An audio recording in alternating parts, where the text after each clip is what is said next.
ആക്കുന്നതില്ലേ മുട്ടപ്പയും ബീഫും കറിയാണ്. ഇഷ്ടപ്പെട്ടാൽ ലൈക്ക് ചെയ്യണം, സബ്സ്ക്രൈബ് ചെയ്യണം, കമന്റ് ചെയ്യണം, ഷെയർ ചെയ്യണം. ഒരു കിലോ ബീഫും അതിൽ കുറച്ച് മുളക് പൊടി, ഒരു 1.5 സ്പൂൺ കാശ്മീരി മുളക് പൊടി, മല്ലിപ്പൊടി, മഞ്ഞൾപ്പൊടി, കുറച്ച് കുരുമുളക് പൊടി ഇട്ട് കുറച്ച് വെള്ളം ഒഴിച്ച് വേവിച്ച് നല്ല വെന്ത് കഴിഞ്ഞപ്പോൾ കുറച്ച് വെളിച്ചെണ്ണ ഇട്ട് കറിവേപ്പില ഇട്ട് ഒന്ന് വറ്റിച്ചെടുക്കും.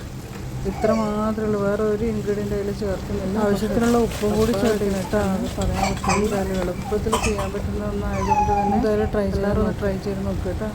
ഇഷ്ടപ്പെട്ടാൽ ലൈക്ക് ചെയ്യണേ, ഷെയർ ചെയ്യണം, സബ്സ്ക്രൈബ് ചെയ്യണം, കമൻറ്റ് ചെയ്യണം, സപ്പോർട്ട് ചെയ്യണേ.